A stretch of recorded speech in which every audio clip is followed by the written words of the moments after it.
नमस्कार, खबरों की खबर में आपका स्वागत है। मैं हूं संकेत उपाध्याय। कतर ने भारत के 8 पूर्व नौसैनिकों को मौत की सजा सुनाई है।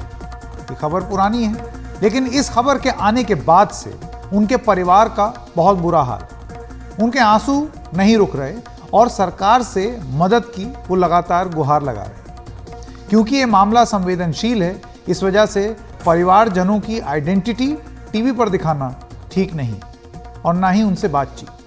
विदेश मंत्री एस जयशंकर ने भी आज 8 पूर्व नौसैनिकों के परिवार से मुलाकात की। उन्होंने कहा कि सरकार के लिए ये मामला बहुत ही गंभीर है।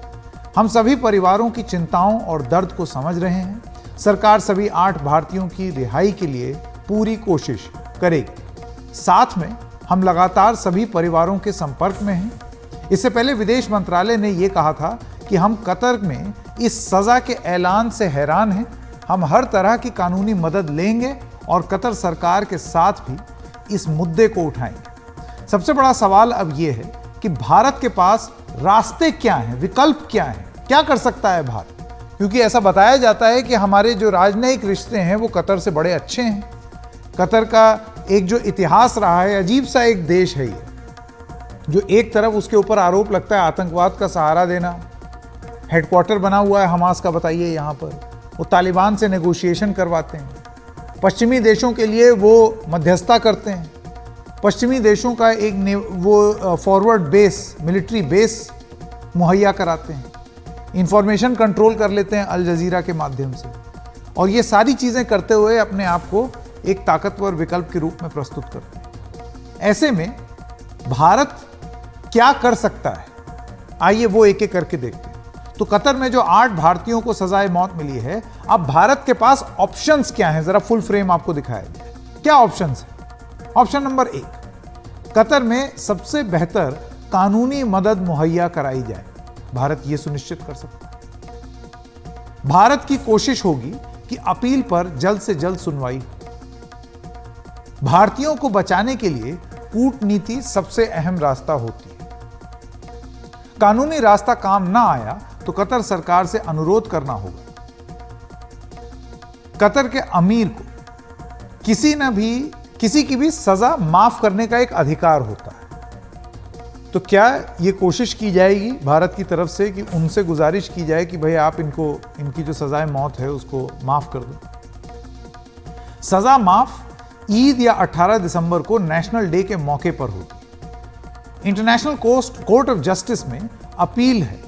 पाकिस्तान ने कुलभूषण जाधव को मौत की सजा सुनाई थी, आप याद कीजिए। भारत ने इसके खिलाफ आईसीजे में अपील की थी। 2019 में इंटरनेशनल कोर्ट ऑफ जस्टिस ने सजा पर रोक लगा दी। पाकिस्तान को सजा पर पुनर्विचार करने को भी कहा था। तो भारत के पास एक विकल्प यह भी है कि इंटरनेशनल कोर्ट ऑफ जस्टिस में चले जाए कतर के खिलाफ, लेकिन वो पाकिस्तान है, भारत से कोई बहुत ज्यादा फ्रेंडली रिलेशनशिप है नहीं, कतर से है। तो यहां उम्मीद की जा सकती है कि इंटरनेशनल कोर्ट ऑफ जस्टिस जाने की नौबत ही ना है, आपस में बातचीत हो। विशेषज्ञों के मुताबिक अंतर्राष्ट्रीय अदालत के विकल्प पर विचार जल्दबाजी होगी। अभी भारत और कतर के रिश्ते दोस्ताना रहे, ऐसे में कानूनी और कूटनीतिक रास्ते से भी रिहाई की एक उम्मीद बन रही है। अब कतर ने 8 भारतीय नागरिकों को इतनी कठोर सजा क्यों दी, यह भी एक सवाल है। अब तक इसकी जानकारी पूरी तरीके से नहीं मिल पाई है और यह भी एक रहस्य का मुद्दा बना हुआ है। 8 भारतीयों पर क्या आरोप हैं, यह अभी तक साफ ही नहीं है। सोचिए, रिपोर्ट्स के मुताबिक 8 भारतीयों के खिलाफ पुख्ता सबूत नहीं। पिछले साल अगस्त में गिरफ्तारी के बाद सबको अलग अलग रखा गया। 8 भारतीयों को यह नहीं पता था कि किस किस की गिरफ्तारी हुई। कॉन्सुलर एक्सेस के बाद उन्हें पता चला कि 8 साथी गिरफ्तार हुए हैं। 8 भारतीयों को यातना देने की भी खबरें सामने आई हैं। क्या यातनाएं देकर किसी कबूलनामे पर दस्तखत तो नहीं करवा लिए गए? ये भी एक बात है, और ये सब अभी हमें कुछ नहीं मालूम। एटलीस्ट पब्लिक डोमेन में ये सब बातें सामने नहीं है, क्योंकि अगर ऐसा है तो कबूलनामे के खिलाफ मजबूती से अपील की जा सकती है। तो ये सारी वो चीज हैं जो कि अब सामने आ रही है। हमने इस पर कुछ एक्सपर्ट से बात की और उनसे पूछना चाहा कि क्या सरकार 8 भारतीय जो हैं वहां पर उनको लाने में कामयाब होगी। आइए सुनते हैं कि इस पे विशेषज्ञों का क्या कहना।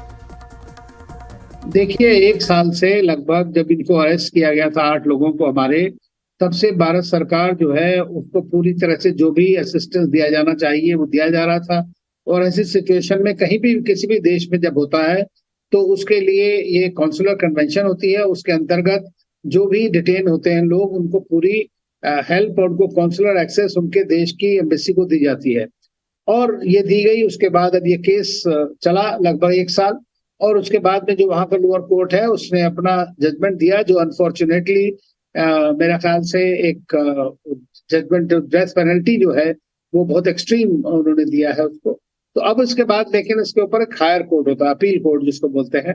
अब उसके अंदर में भारत सरकार पूरी तरह से अपना लीगल पोजीशन लेकर के पूरा डॉक्यूमेंट्री सपोर्ट जो भी उनके फेवर में होगा उसको देगी, ताकि वो अपने आप को ठीक तरह से वहाँ कॉन्टेस्ट कर सके लीगली भी। और साथ साथ ही ये जरूरत है क्योंकि हमारे और कतार के रिश्ते बहुत अच्छे हैं, और इकोनॉमिकली भी, एनर्जी की सिक्योरिटी के हिसाब से हो या स्ट्रेटेजिकली भी हो, तो इस तरह हमारे रिश्ते काफी पॉलिटिकल लेवल पे, गवर्नमेंट टू गवर्नमेंट लेवल पे बहुत अच्छे हैं। और ऐसे में लास्ट स्टेज में जब जाकर के होता है तो वो अमीरी पार्डन या जिसको कहते हैं कि वो किसी भी टाइम पे उनसे कहा जाएगा, रिक्वेस्ट करेंगे तो उसके बाद में उसको कंसिडर कर सकते हैं। इसके अलावा हमारे पास जो है एक दोनों देशों के बीच में एक एक एग्रीमेंट है जिसमें ट्रांसफर ऑफ सेंटेंस पर्सन लाए जा सकते हैं, जिसको जेल हो जाती है उनको वापस लाया जा सकता है, एक्सट्राडिट किया जा सकता है। तो इस तरह की हमारी ट्रीटी भी उनके साथ में है, एग्रीमेंट है इस तरह का। तो इसको भी इन्वोक किया जा सकता है ताकि उनको भारत लाया जा सके। जो हमारे ऑफिसर्स हैं, नेवल ऑफिसर्स, उनकी फैमिली एक्सटर्नल अफेयर्स मिनिस्टर के साथ भी मिली है, और उन्होंने कहा है कि भारत सरकार पूरी तरह से हर एक कोशिश कर रही है ताकि उनको वापस लाया जा सके जल्दी से जल्दी।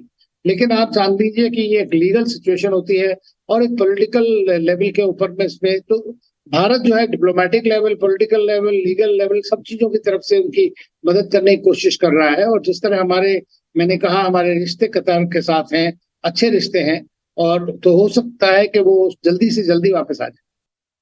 समाधान तो अभी ढूंढना है, बिकॉज ये तो कोई समाधान नहीं हुआ ना। ये सबसे वर्स्ट आउटकम है जो उन्होंने प्रोनाउंस किया हुआ है इनके ऊपर, जो है सजाए मौत। सो अभी ये तो यहाँ से काम शुरू होनी है। अभी जो भी पिछले 1 साल में हुआ उसके बारे में तो कोई डिटेल्स हमारे पास है नहीं, लेकिन अभी हमारे पास मेरे ख्याल से 2 या 3 ऑप्शन है। एक तो है डिप्लोमेटिक लेवल पे इंटरवीन करें और उनको सारा जो भी diplomatic help, legal help provide करें, जो कर रही है भारत की सरकार। और दूसरा जो है, अगर उससे कुछ इम्पैक्ट नहीं क्रिएट होता है तो फिर पॉलिटिकल लेवल पे जाना पड़ेगा, पॉलिटिकल इंटरवेंशन। क्योंकि अभी जहां ये केस अभी रुका हुआ है, इसके आगे सिर्फ 2 ही लेवल है, 2 कोर्ट बचे हैं जहां पे ये केस की अपील होगी। एक तो अपील कोर्ट में और दूसरा कोर्ट ऑफ कैसेशन में, 2 ही और कोर्ट बचे हैं। और इस टाइम फ्रेम के अंदर अगर हमने इसको रिजॉल्व नहीं किया तो ये दिस कुड गो एनीवेयर। ये जो सेंटेंस है, ये कम्यूट हो सकता है, लाइफ सेंटेंस, जो कि 25 साल का है। और मैं नहीं समझता हूं कि ये सेंटेंस एग्जीक्यूट होगा। वो तो बहुत ही वर्स्ट केस सिनेरियो, उसके लिए तो हमें बिल्कुल भी मतलब हम इमेजिन नहीं कर सकते वो आउटकम हो सकता है, बिकॉज कतर के साथ हमारा बहुत ही अच्छा रिलेशनशिप रहा है। तो ये अगर सेकेंड वर्स्ट केस सिचुएशन भी हुआ और इनका लाइफ सेंटेंस में कन्वर्ट हो गया, तो भी वो बहुत ही टेरेबल आउटकम है। हमें कम से कम ये प्लान करना चाहिए कि इनको वहां से रिलीज किया जाए, इनको रिलीज करा के भारत ले आया जाए। और इससे इससे कम तो हमें हमारी गवर्नमेंट की तरफ से भी यही एफर्ट होगा मेरे हिसाब से, कि ये इसको डिफ्यूज किया जाए और किसी तरह इसको डिप्लोमेटिकली या पॉलिटिकली सॉल्व करके ये चार्जेस जो हैं उसको ड्रॉप करके उनको वापस ले आए इंडिया। ये लोग मेरे दोस्त हैं, ये लोग मेरे कलीग्स हैं, तो मैं तो यही चाहूंगा कि इनके सारे चार्जेस जो है ड्रॉप हो जाए और इन्हें रिहा करके यहाँ लेके आ जाए। तो इसके लिए जो भी कदम लेने हैं, जो भी स्टेप्स लेने हैं, मेरा तो सुझाव होगा कि हम इसको एमिकेबली रिजॉल्व करें और हम कोई मतलब डिप्लोमेटिकली, पॉलिटिकली, एमिकेबली इसको सॉल्व करें। और इसके लिए एक अपॉर्चुनिटी हमारे पास दिसंबर में है, जहां पे कतर का नेशनल डे है 18 को। तो उस दिन में जो वहां के जो रूलर है, एमीर जो है, वो ही ग्रांट्स पार्डन, वो पार्डन करते हैं सिलेक्टेड केस को। तो हमें उस डेट का बहुत इंतजार है। और मैं तो ये चाहूंगा पर्सनली कि इन ये सब लोग, उनको बिल्कुल रिहा करके यहाँ लेके आ जाए। इससे और कोई आउटकम के लिए मैं तो प्रिपेयर्ड नहीं हूँ, और ना ही मैं समझूंगा कि लोग गिल्टी है या इनको punishment, they simply don't deserve this punishment. तो इसमें अब आगे भारत के पास विकल्प क्या होंगे, इस पर बातचीत तेज है। देखना ये होगा कि कैसे जल्दी से जल्दी राहत मुहैया कराई जा सकती है। लेकिन एक और चीज़ है जिससे लोगों को राहत नहीं मिल रही है, और वो बड़ी अजीब व गरीब चीज़ है, और लगातार कोरोना के बाद इसको लेकर के चर्चा तेज थी। कोरोना वायरस के बाद बढ़ते मामले हार्ट अटैक के। अब कोरोना वायरस के बाद ये जो हार्ट अटैक के मामले हैं, इन मामलों में एक बड़ा इजाफा देखने को मिला। पहले 50-55 साल से ज्यादा उम्र के लोगों को हार्ट अटैक की आशंका रहती थी। कसरत ना करना, हाई ब्लड प्रेशर, कोलेस्ट्रॉल और डायबिटीज हार्ट अटैक के कारण माने जाते थे। लेकिन कोरोना के बाद हालात बदल गए। यहां 20 से 25 साल के युवा हैं, कुछ मामले तो ऐसे थे 13-13 साल के बच्चे, इन सबको हाई ब्लड प्रेशर, जिनको ना कोलेस्ट्रॉल ना डायबिटीज, इन सबको भी हार्ट अटैक आ रहे हैं। अच्छा, आ भी कैसे रहे हैं? नाच रहे हैं, हार्ट अटैक आ गया, गिर गए, मर गए। गा रहे हैं, गाते गाते गिर गए, धम से हार्ट अटैक आ गया। जैसे कि आप ये देखिए, ये सब कुछ तस्वीरें। जिम में एक्सरसाइज कर रहे हैं, ट्रेडमिल पे चल रहे हैं, एकदम से हार्ट अटैक आया, गिर गए।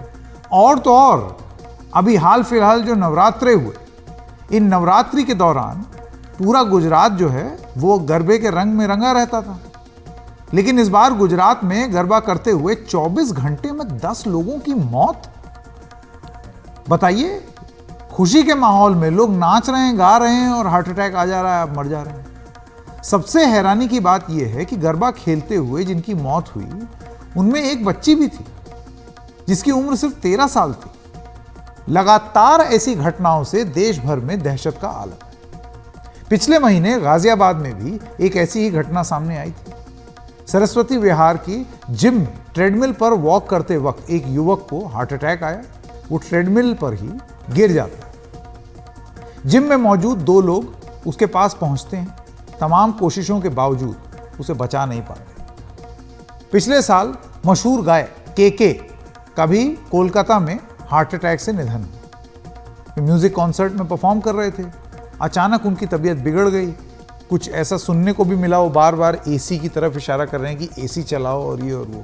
लेकिन जब बिल्कुल ही खूब पसीना आने लगा और उनको लगा बहुत ही अनईजी महसूस हो रहा है, तो बाद में पता चला वो हार्ट अटैक था, मौत हो गई। आखिरकार आज स्वास्थ्य मंत्री मनसुख मंडाविया ने अपनी चुप्पी तोड़ी। इससे पहले आपको यह भी बता दें कि वो कई बार ये बोल चुके हैं कि कोरोना और हार्ट अटैक को लेकर के हम जांच करा रहे हैं, हम विशेषज्ञों से ये पता कराने की कोशिश कर रहे हैं कि क्या इसके पीछे लिंक है या नहीं। और उसमें मनसुख मंडाविया ने, डॉक्टर मंडाविया ने लगातार इसके बारे में, क्योंकि पहले लोग बचते थे ये बोलने से, आधिकारिक पुष्टि नहीं करते थे इस बात की, उन्होंने ये पोजीशन हमेशा ली कि हम जांच करा रहे हैं। और आज उन्होंने अपनी चुप्पी तोड़ी। क्या कहा, आइए सुनते हैं। सबसे पहले तो आपको यह बता दें उन्होंने बोला क्या है, उसके बाद सुनाएंगे। ICMR, Indian council of medical research ने हाल ही में अध्ययन किया है। जिन लोगों को गंभीर कोरोना संक्रमण हुआ था, उन लोगों का किया है। दिल के दौरे से बचने के लिए ज्यादा मेहनत ना करें, कम से कम 2 साल तक भागदौड़ से बचें। ये सोचिए, वो ICMR की स्टडी के बाद खुद health minister doctor Mansukh Mandaviya बोल रहे हैं। आइए अब आपको सुनाते हैं उनका बयान। ICMR હમણાં એક ડિટેલ સ્ટડી કર્યો છે। એ ડિટેલ સ્ટડી એવું કહી રહ્યો છે કે જે લોકોને સિવિયર કોવિડ થયો હોય અને એનો સમય જાજો ન થયો હોય, એવી સ્થિતિની અંદર એમણે અધિક પરિશ્રમ નહીં કરવો જોઈએ। એમણે પોતાની સેહતનું સખત મહેનત, સખત દોડવું, સખત એક્સરસાઇઝ કરવી, એવા કામોથી એક ચોક્કસ ટાઈમ માટે, યાनी કે શોર્ટ ટાઈમ માટે 1-2 વર્ષ માટે દૂર રહેવું જોઈએ, તાકી હાર્ટ એટેકની ઘટનાથી બચી શકાય। तो हेल्थ मिनिस्टर जो हैं वो साफ चेता रहे हैं कि भारी काम से बचिए, खासतौर से शॉर्ट टर्म में। पर जरा आप ये सोचिए, भारी काम क्या होता है? जिम में किस तरह की कसरत भारी काम में शामिल होगी? क्योंकि यहां तो लोग ट्रेडमिल पे चलते चलते मर जा रहे हैं। तो भारी काम तो नहीं होता है ट्रेडमिल पे चलना, फिर भी मर रहे हैं। जिम में कितना किलो वजन उठाना भारी काम में गिना जाएगा? ये सब बड़े नॉर्मल सवाल हैं। अच्छा चलिए, ये तो जिम की बात हो गई। नवरात्रि में गरबा के दौरान हार्ट अटैक आ रहा है लोगों को, उससे मर जा रहे हैं। बीते दिनों स्टेज पर नाचते गाते लोगों को हार्ट अटैक आ गया है, उससे मर जा रहे हैं। तो फिर इससे एक सवाल उठता है कि कितना गरबा डांस किया जाए, कैसे किया जाए और कितनी कसरत की जाए। या फिर कहीं वो ये तो नहीं कह रहे हैं कि आप एक कहा जाता है ना सेडेंट्री लाइफस्टाइल, कि आप जो है कभी एक्सरसाइज नहीं करेंगे, खराब टाइप का खाना खाएंगे और फिर एकदम से एक दिन आप खूब प्रेशर डाल देंगे अपने ऊपर, तो उसके बाद फिर ये दिक्कत आ जाएगी, खास तौर से कोरोना के बाद। तो क्या इस तरफ इशारा कर रहे हैं? मेरे ख्याल से ये जो बात बोली गई है कि भारी काम से बचें या लोड ना उठाएं या अपने आप को एक्सर्शन ना दें, इसको लेकर के जो जन चेतना बनाने की कोशिश कर रहे हैं डॉक्टर मंडाविया, उसको थोड़ा और स्पष्ट किया जाए, ये बताया जाए, क्योंकि ये बहुत ही डिस्ट्रेसिंग है। बड़ी अजीब सी बात है कि नाचते गाते हार्ट अटैक आ रहा है। लोगों को कैसे बताया जाए कि क्या चीज भारी काम। डॉक्टर नरेश त्रेहान चेयरमैन है मेदांता के, वो हमारे साथ जुड़े हुए हैं। डॉक्टर त्रेहान, स्वास्थ्य मंत्री ने कहा है कि जिन्हें गंभीर कोरोना संक्रमण हुआ था वे ज्यादातर मेहनत ना करें, भारी काम ना करें, नहीं तो हार्ट अटैक आने की संभावना है। क्या आप समझा सकते हैं कि भारी काम क्या होता है? नहीं, ये तो मैं आपको स्पष्ट बताना चाहता हूँ कि ये कोई ब्लैंकेट स्टेटमेंट नहीं है कि उनको कुछ हार्ड वर्क नहीं करना चाहिए। हम ये कह रहे हैं कि जिसको कोविड हुआ है, जो उसको अगर जो वो कोई हार्ड वर्क करते हैं या एक्सरसाइज करते हैं या एक्साइटिंग काम करते हैं, जैसे कोई हमने देखा है कि लोग जो कॉन्सर्ट में जाके गाना गा रहे हैं, ये है वो जो है उसको अवॉइड करना है। पहले उसका चेकअप होना चाहिए।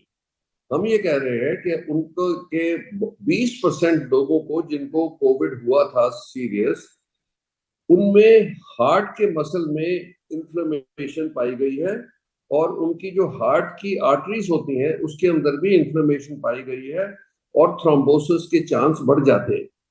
तो इसीलिए टेस्ट अवेलेबल है, पर वो टेस्ट पहले करवा लेना चाहिए बिफोर रिज्यूमिंग फिजिकल एक्टिविटी। ये मत करें कि बिना पूछे बिना टेस्ट के वो पूरी अपनी फुल एक्टिविटी चालू कर दें, उससे खतरा है। जो भी लोगों की डेथ हुई है, हमने देखा है कि यंग लोगों की जो हुई है, जैसे किसी को कोविड हुआ था, 4 हफ्ते बाद उन्होंने अपना चेकअप कराए बगैर जो बाइसिकलिंग विगरसली करनी शुरू करी, तो उसमें बीच में हार्ट अरेस्ट हो गया और उनका देहांत हो गया। जैसे हमने देखा कई लोग हैं जो कॉन्सर्ट के बीच में स्टेज के ऊपर बहुत विगरसली परफॉर्म कर रहे हैं, उनका सडन देहांत हो गया। ऐसे हमने देखा है लोग जो ट्रेडमिल पे चढ़ के कोविड के बाद बहुत विगरसली हाई स्पीड पे कर रहे हैं, जिन्होंने चेकअप नहीं कराया था उनको भी हुआ है। तो इसीलिए जो ये लोगों को कंसर्न है उसको मैं बड़ा स्पष्ट कहना चाहता हूँ। 2 बातें। एक, जिन लोगों की फैमिली में हृदय रोग है उनको डबल चांस होगा हृदय रोग होने का। तो हम ये बोल रहे हैं सबको कि आप अपना चेकअप 26 साल की उम्र तक पूरा जो है असेसमेंट हो जाना चाहिए कि पता लग जाए कि जिनके फादर मदर अंकल ग्रैंडफादर को हार्ट की प्रॉब्लम थी, आपको तो नहीं हो रही वो रिस्क फैक्टर्स, उसको हम जल्द से जल्द कन्वर्ट कर सकते हैं सेफ्टी में। दूसरा ये है कि जो लोगों में है ये और जिनको डायबिटीज भी है साथ में जिनकी फैमिली में, उनका भी चेकअप 26 साल की उम्र तक हो जाना चाहिए, सो दैट ये कोई भी उसमें रिस्क फैक्टर निकलता है तो उसको हम रिवर्स कर सकें। हमारा एज डॉक्टर्स क्या काम है कि सेफ्टी बढ़ाना लोगों की, उनको रोकना नहीं है। जो सेफ है जिनके लिए वो करें, जिनके लिए सेफ नहीं है उनको पहले वार्निंग मिल जाएगी तो वो अपने आप को प्रोटेक्ट कर सकते हैं।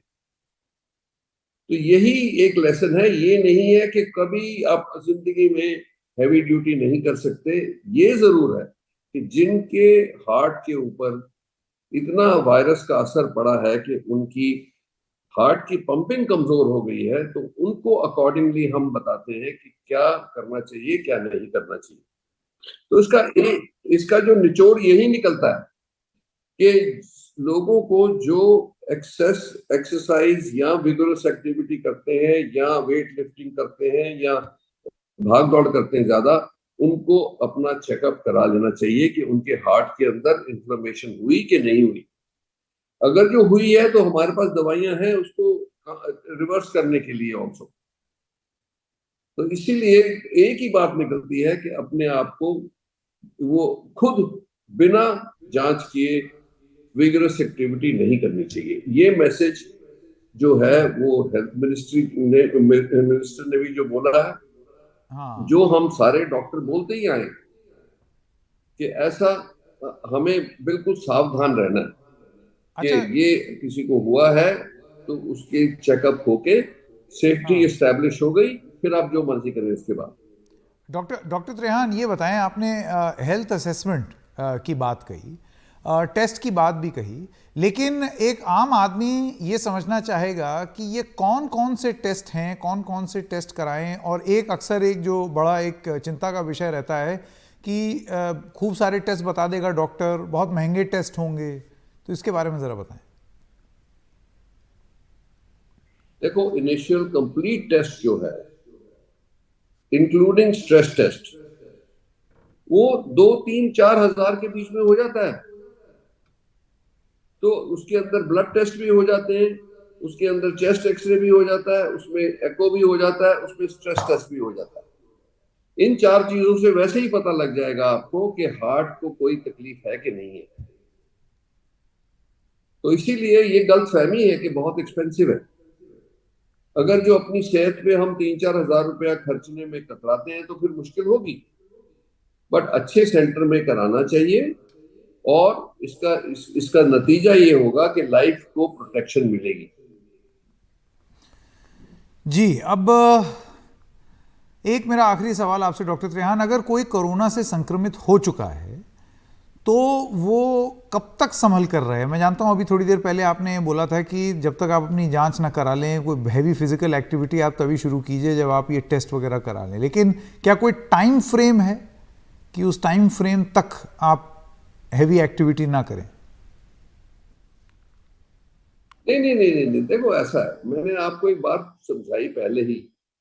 हर एक की हृदय को कोई कोविड का इतना इफेक्ट नहीं पड़ेगा। 20% जिनको लंबा कोविड हुआ है, जैसे 4-6-5-7 दिन से 10 दिन तक वो बीमार रहे, उनमें 20% लोगों को पाया गया, हमने मैदानता में ही स्टडी करी है कि 20% लोगों में हमने एको के माध्यम से और एमआरआई के माध्यम से ये देखा कि उनके हार्ट के मसल फाइबर्स को भी इफेक्ट पड़ा है, उनमें स्वेलिंग हो गई थी, और जो ज्यादा से ज्यादा जो आर्टरीज है उसके अंदर इन्फ्लेमेशन मिला है। जिनको प्री एग्जिस्टिंग हार्ट डिजीज थी उनको तो और भी सावधान रहना है। जिनको नहीं थी, जो यंग लोग हैं, जिनको कोई पुरानी हिस्ट्री नहीं है हार्ट डिजीज की, उनको भी बहुत सावधान रहना है कि उनके डबल सबके चेकअप करके उनको ये छूट दी जा सकती है कि उनके अंदर कोई इन्फ्लेमेशन नहीं पाया गया। जो 10-20% को पाया जाएगा उनको वार्निंग मिलेगी, उनको दवाइयों से ट्रीट करेंगे, फिर टेस्ट करेंगे। तो इसीलिए मैं बता रहा हूं कि इसका साधन है, पर अगर जो लापरवाही करेंगे हम तो ये प्रॉब्लम आएगा। जी, बहुत बहुत धन्यवाद डॉक्टर त्रेहान हमारे साथ जुड़ने के लिए। बड़ी महत्वपूर्ण बात आप बता रहे हैं। होपफुली लोगों को ये बात समझ में आएगी। अपना अपना टेस्ट करा लीजिए भाई, और ख़ास तौर से जो डॉक्टर त्रेहान बता रहे थे, जो वल्नरेबल ग्रुप है, वो तो अपना करा ही ले जाएंगे। आइए रुक करते हैं एक और खबर का। सुप्रीम कोर्ट से आज आम आदमी पार्टी को एक बहुत बड़ा झटका लगा है। उसके दूसरे सबसे बड़े नेता और दिल्ली के पूर्व उप मुख्यमंत्री मनीष सिसोदिया, उनकी जमानत अर्जी सुप्रीम कोर्ट ने खारिज कर दी। सुप्रीम कोर्ट ने यहां तक कहा कि इस मामले में मनी ट्रेल साबित होता हुआ लग रहा है। 8 महीने जेल में रहने के बाद आम आदमी पार्टी उम्मीद कर रही थी कि उसके दूसरे सबसे बड़े नेता को सुप्रीम कोर्ट से जमानत मिल जाएगी, लेकिन सोमवार को मनीष सिसोदिया और आम आदमी पार्टी को बड़ा झटका लगा। अदालत ने मनीष सिसोदिया की जमानत याचिका खारिज कर दी। सुप्रीम कोर्ट ने कहा 338 करोड़ रुपए का अंदाजन मनी ट्रांसफर स्थापित होता लग रहा है। अदालत के लिखित आदेश में कहा गया कि नई शराब नीति में होलसेल डिस्ट्रीब्यूटर का कमीशन 5% से बढ़ाकर 12% किया गया। 7% कमीशन बढ़ने से 10 महीने में चुनिंदा होलसेल डिस्ट्रीब्यूटरों को 338 करोड़ रुपए का मुनाफा हुआ। बदले में ये रिश्वत देने पर राजी हुए। सुप्रीम कोर्ट ने यह भी कहा कि एजेंसी ने भरोसा दिलाया कि 1 साल के अंदर ट्रायल पूरा हो जाएगा, लेकिन हम कहते हैं कि इसको 6 से 8 महीने में ये ट्रायल पूरा हो जाए, और अगर ट्रायल में देरी होती है तो 3 महीने के भीतर मनीष सिसोदिया एक बार फिर जमानत के लिए सुप्रीम कोर्ट आ सकते हैं। ये 338 करोड़ क्या है, ये तो एक बार ऑर्डर आएगा तो उसको स्टडी करना पड़ेगा। लेकिन जो पॉइंट सुप्रीम कोर्ट ने खुद उठाया था कि ये पैसा मनीष सिसोदिया के पास पहुंचा या नहीं पहुंचा, क्या उनके पास पहुंचा, क्या उनके किसी परिवार के व्यक्ति के पास पहुंचा, या उनकी किसी परिवार से जुड़ी हुई किसी कंपनी के पास पहुंचा, इस सवाल का जवाब तो आज भी वही है, क्योंकि ईडी के अपने आरोपों में भी मनीष सिसोदिया के पास कोई भी पैसा पहुंचते हुए वो नहीं दिखा रहे हैं। तो अब मनीष सिसोदिया को कुछ महीने और इंतजार करना होगा, लेकिन सुप्रीम कोर्ट के आदेश में आम आदमी पार्टी के लिए कुछ राहत की बात भी है। ईडी का दावा था कि शराब कारोबारी अमित अरोड़ा ने दिनेश अरोड़ा के जरिए मनीष सिसोदिया को 2 करोड़ 20 लाख रुपए की रिश्वत दी, लेकिन सुप्रीम कोर्ट का मानना है कि इस भुगतान को मनी लॉन्ड्रिंग एक्ट के तहत अपराध की आय मानना मुश्किल है। ईडी ने आरोप लगाया कि आम आदमी पार्टी को 100 करोड़ रुपए की रिश्वत लिकर ग्रुप ने दी, जिसमें से 45 करोड़ रुपए हवाला के जरिए गोवा चुनाव में आम आदमी पार्टी ने इस्तेमाल किए। लेकिन सुप्रीम कोर्ट के मुताबिक आम आदमी पार्टी पर आरोप लगे हैं, लेकिन वो एक पॉलिटिकल पार्टी है जिसको आरोपी नहीं बनाया गया है। बीजेपी आम आदमी पार्टी को घेरने के लिए इसे एक बड़े मौके के तौर पर देख रही है। ये पैसा उजागर हो रहा है। अब मुझे लगता है केजरीवाल जी की सरकार को बताना पड़ेगा न्यायालय को कि पैसा कहां है, ये शराब घोटाले का पैसा कहां है। लगता डूब गया है पैसा। वैसे शराब में बहुतों का पैसा डूबता है, उन्होंने दिल्ली की आम जनता की कमाई का पैसा भी डुबोया है। फिलहाल मनीष सिसोदिया के लिए राहत की बात यह है कि सुप्रीम कोर्ट ने कहा है कि अगर ट्रायल में देरी होती है तो मनीष सिसोदिया 3 महीने बाद फिर से जमानत याचिका दायर कर सकते हैं। यही नहीं, मनीष सिसोदिया की पत्नी की खराब तबीयत भी सुप्रीम कोर्ट की नजरों में है, उनके ध्यान में है। इसलिए सुप्रीम कोर्ट ने कहा है कि अपनी पत्नी की खराब तबीयत के आधार पर भी अगर मनीष सिसोदिया चाहें तो वो अंतरिम जमानत याचिका दायर कर सकते हैं। दिल्ली से मोहम्मद मुरसलीन, सचिन गुप्ता और आशीष भार्गव के साथ मैं शरद शर्मा, एनडीटीवी इंडिया। राजस्थान के मुख्यमंत्री अशोक गहलोत के बेटे वैभव गहलोत से सोमवार को दिल्ली में एनफोर्समेंट डायरेक्टरेट मुख्यालय में पूछताछ हुई। यह पूछताछ फॉरेन एक्सचेंज मेंटेनेंस एक्ट यानी कि फेमा एक्ट से जुड़े मामले में हुई। राजस्थान में विधानसभा चुनाव के पहले इस पूछताछ को काफी अहम माना जा रहा है। भारतीय जनता पार्टी इसे एक बड़ा मुद्दा बना रही है।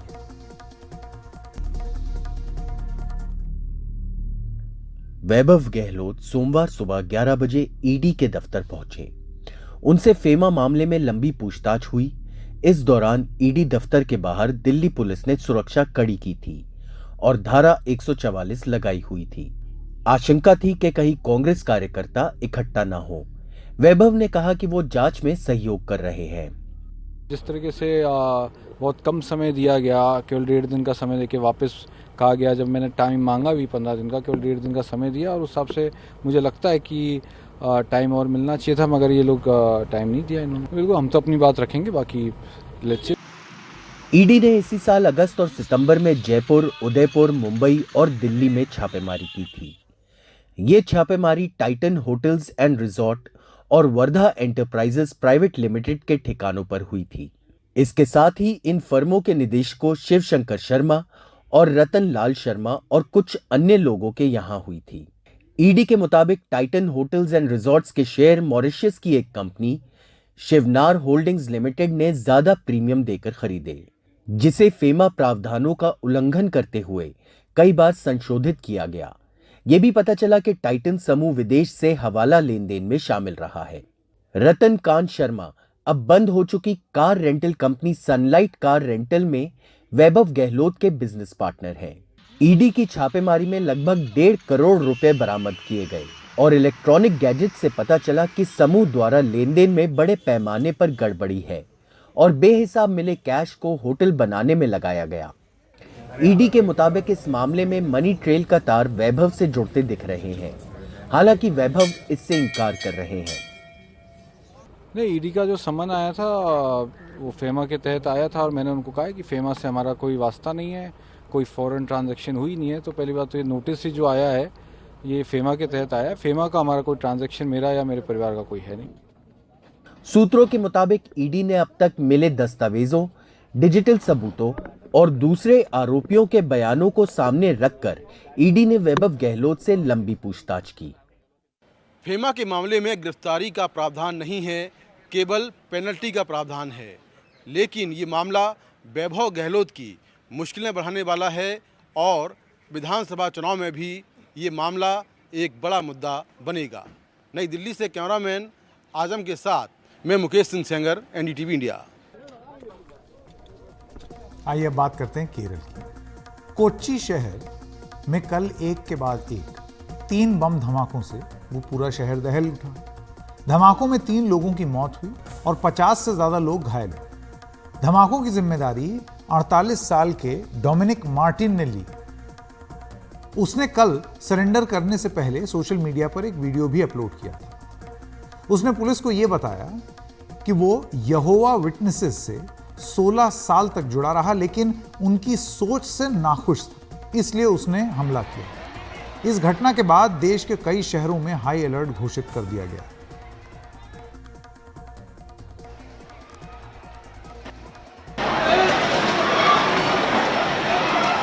क्या केरल में हुआ धमाका एक आतंकी हमला है? एनआईए इसी पहलू की जांच में जुटी है और मुख्य आरोपी डोमिनिक मार्टिन से लगातार पूछताछ कर रही है। अपने बयान में मार्टिन ने केरल पुलिस को बताया है कि वो यहोवा विटनेसेस से कभी जुड़ा रहा था, लेकिन उनकी सोच से नाखुश था, इसलिए उसने हमला किया। एनआईए के मुताबिक मार्टिन जानता था कि इस मीटिंग में उसके परिवार भी है, इसलिए उसने बम अपने परिजनों से दूर रखा। बम उसने घर में बनाया था और जानकारी उसे इंटरनेट के जरिए मिली। साथ में ये भी कबूला कि उसने 3000 रुपए में ये बम बनाया था। सुबह पुलिस स्टेशन में एक व्यक्ति ने सरेंडर किया है। वो कह रहा है कि उसने ये किया है। उसका नाम मार्टिन डोमिनिक है। वो ये भी कह रहा है कि वो उसी ग्रुप का हिस्सा है। हम इसकी जांच कर रहे हैं। जहां धमाका हुआ वहां बाहर निकलने के 6 दरवाजे थे और क्योंकि लगातार अनाउंसमेंट हो रही थी कि कहां-कहां ये दरवाजा है, तभी जहां धमाका हुआ हड़बड़ी नहीं मची और नुकसान भी कम हुआ। हालांकि इस बात पर अब सवाल उठ रहे हैं कि क्या लोकल पुलिस ने केंद्र के अलर्टों को अनदेखा किया। खुफिया एजेंसियों ने पिछले सप्ताह गैर मुस्लिम समुदायों के सदस्यों पर संभावित हमलों के लिए केरल सरकार को 3 अलर्ट जारी किए थे। साथ ही फिलिस्तीन समर्थक प्रदर्शनों को लेकर सतर्क रहने को भी कहा था। अब ये सवाल उठाया जा रहा है कि हमास के पूर्व प्रमुख खालिद मिशाल को मल्लापुरम में खालिस्तान समर्थक रैली में संबोधन की इजाजत कैसे मिली। केरल में कांग्रेस और वामपंथी दोनों द्वारा कट्टरपंथी तत्वों के तुष्टीकरण का इतिहास रहा है। मैंने ये बात हमास प्रमुख को युवाओं को संबोधित करने का मौका दिए जाने के संदर्भ में कही, क्योंकि सरकार ने, खासकर पुलिस ने उन्हें ऐसा करने दिया, जबकि राज्य सरकार ने इस मामले पर कोई ध्यान नहीं दिया। साथ ही संगठन को युवाओं को कट्टर बनाने को लेकर मैंने कल अपनी बात रखी। केरल में बढ़ते कट्टरवाद को लेकर बार बार जो बातें कही जा रही हैं, उस पर कांग्रेस और लेफ्ट दोनों ने अपनी आंखें मूंद ली हैं। घटना के बाद पूरे भारत में हाई अलर्ट जारी कर दिया गया है। सुरक्षा एजेंसियों को देश के यहूदी आबादी वाले इलाकों में गश्त तेज करने को भी कहा है।